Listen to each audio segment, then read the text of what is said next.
సాయిధరమ్ తేజ్ గారి దగ్గర నుంచి మెగాస్టార్ వరకు జర్నీ చేసి ఈ మధ్యలో చాలా మంది హీరోలు మాక్సిమం టాలీవుడ్ ఇండస్ట్రీలో హీరోలు అందరం కవర్ చేశారు. అవును. అండ్ ఒకప్పుడు మనకి సింగిల్ కార్డ్ కొరియోగ్రాఫర్ చాలా తక్కువ ఉండేవారు. ఎగ్జాక్ట్‌లీ. రైట్? అది మళ్ళీ మీకు సాధ్యమైంది మాస్టర్. అవునండి. అది చాలా టఫ్ కదా బేసిక్‌గా. ఎందుకంటే సింగిల్ కార్డ్ అంటే ఆ సినిమాకి మొత్తం మీరు వండబోయి చేయాలి. అవును. ఒకటి పక్క సినిమాలు ఉంటాయి. సో అవును. ఆళ్ళకి నో చెప్పకూడదు. కొన్ని సార్లు డే నైట్ చేయాల్సిన సందర్భాలు కూడా ఉంటాయి. అవునండి. ఎందుకంటే నైట్ సాంగ్స్ చేయాలి.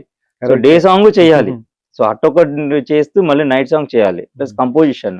అవునండి. మొత్తం ప్రాపర్టీస్, మేనేజ్‌మెంట్, కలరింగ్ మొత్తం అంతే. అవును.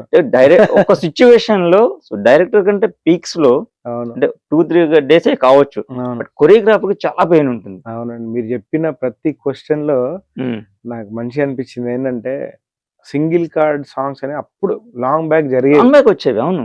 నేను సంక్రాంతికి వస్తున్నాము కొన్ని సినిమాలు చేశాను. హ్మ్. సింగిల్ కార్డ్ చేయడం అనేది నాకు నిజంగా ఈ క్రెడిట్ అంతా నేను డైరెక్టర్స్‌కే ఇస్తాను.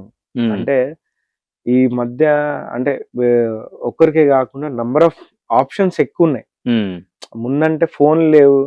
అవును. ఇంకొక మాస్టర్ మన పక్కన ఉన్నాడంటే ఈ మాస్టర్‌తోనే కంటిన్యూ అయిపోవాలనేది అప్పట్లో అప్పుడు ఉండేది. అవును. అంటే ఇంకో మాస్టర్ టాలెంట్ తెలీదు గదా! ఎలా తెలుస్తది? ఇంక ఫోన్ లేదు, సోషల్ మీడియా లేదు.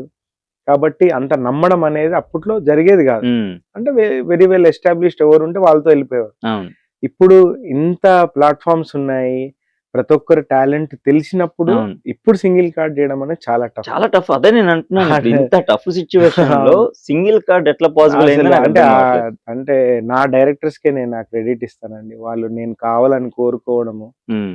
అలా సింగిల్ కార్డ్ అనేది ఈ జనరేషన్‌లో నేను చాలా ఫిల్మ్స్ చేశాను. హ్మ్. అది all credit goes to my directors. And మీరన్నట్టు డే, నైట్ అలా నాకు చాలా సార్లు జరిగాయి. ఆల్‌మోస్ట్ నేను మాస్టర్ అయిన తర్వాత ఆల్‌మోస్ట్ ఒక 12, 15 టైమ్స్ హ్మ్. కంటిన్యూస్‌గా 3 డేస్ వర్క్ చేశా. 3 ఓకే. డేస్ అంటే డే, నైట్ మళ్ళీ ఇమ్మీడియేట్ డే, నైట్ 24/7 3 డేస్ అసలు చేశారు అలా. 3 డేస్ పడుకోలేదు. అంటే 3 డేస్ అంటే కంటిన్యూ షూట్. హ్మ్. అలా ఒక 15 టైమ్స్ వరకు జరిగిందలా. హ్మ్. ఇంకేంటంటే మనం షిఫ్ట్ అయితున్నప్పుడు కార్‌లో ఎళ్తున్నప్పుడు సాంగ్ గురించే ఆలోచన. అంతే కదా! ఇప్పుడు ఎళ్లి ఏం నెక్స్ట్ ఇక్కడ చేయాలి ఎళ్తున్నప్పుడు అనేది. లొకేషన్ ఆ! మారుతుంది. సినిమా మారుతుంది. హీరో మారిపోతాడు. అన్నీ మారిపోతాయి. అవును. సో ఏం ఇక్కడే చేయాలి? స్విచ్ అవ్వాలి. ఆ టెన్షన్ ప్లస్ ఆ సాంగ్ మీద ఉన్న ఆలోచనే మనకు నిద్ర రాకుండా చేస్తుంది. హ్మ్. అలా గూడా జరిగాయి మీరన్నట్టు.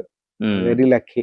సో కాబట్టే భాను మాస్టర్ ఇప్పుడు ఏదో అంటాను చూసారా? కొత్త సంవత్సరం వస్తే ఉగాది నామ సంవత్సరం లేకపోతే ఇంకేదో చెప్తుంటారు ఇయర్ మారి. సో భాను నామ సంవత్సరం నడుస్తుంది మొత్తం మీద. Thank you. థాంక్ యూ అండి. అట్లా.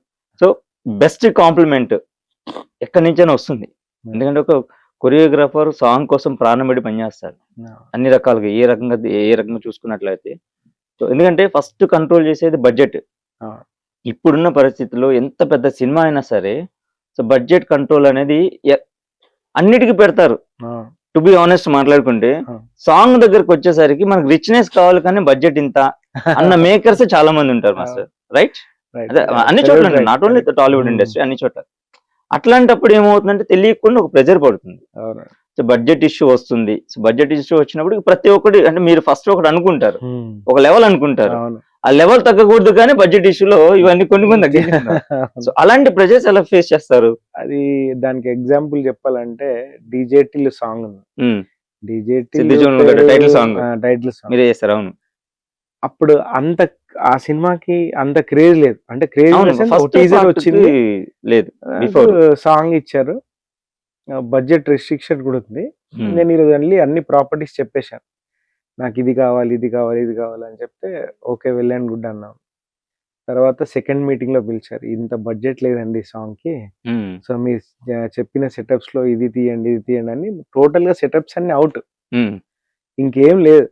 అప్పుడు నేను ప్రొడ్యూసర్ గారిని నేను అడిగిందేంటంటే, హ్మ్. సార్ నాకు దాంట్లో మన లేడీ గెటప్స్ ఏసుకున్న బాయ్స్ ఉంటారు. హ్మ్. హుక్ స్టెప్‌కి. హ్మ్. అవును. అది ఆ! అది plus at the same time ఒక ఫంక్షన్ అవుతున్న సెటప్. హ్మ్.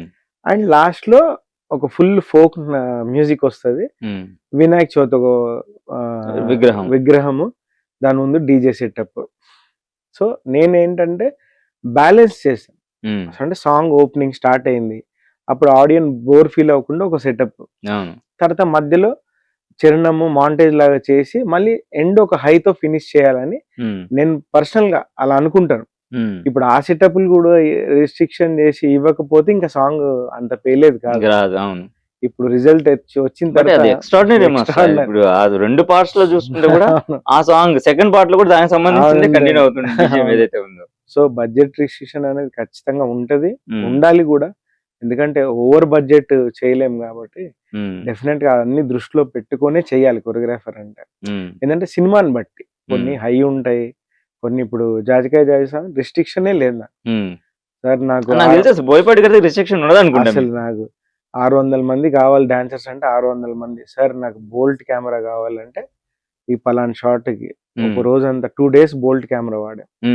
ఇంకా నాకు పలానా లైట్స్ కావాలంటే 3 states నుంచి రప్పించారు. లాస్ట్ షెట్ మూమెంట్ ఉంది కదా, లైట్స్ వెనక ట్యూబ్ లైట్స్ లా ఉంది, అది బెంగళూరు, చెన్నై, బాంబే నుంచి ఆ అన్ని లైట్స్ అంటే ఆల్మోస్ట్ 500 లైట్స్ అవి తెప్పించి ఓన్లీ ఫర్ ఆల్మోస్ట్ ఒక 20 seconds ఉంటుంది అంతే దానికి ఖర్చు పెట్టింది. సో అలా ఉంటది హై బడ్జెట్, లో బడ్జెట్ ఫిలిమ్స్, అలా అన్ని లిమిటెడ్ గా పెట్టుకొని చేసి ఏం బెటర్ చేయగలుగుతాము అని. సాంగ్ కిల్ అవ్వద్దు, సెటప్స్ ఇవ్వలేదని మనకి సాంగ్ కిల్ చేస్తే మనం ఎందుకు? యాజ్ ఏ కొరియోగ్రాఫర్ అదే కొరియోగ్రాఫర్ డ్యూటీ, ఆలోచించి బ్యాలెన్స్ చేసి చేయాలి.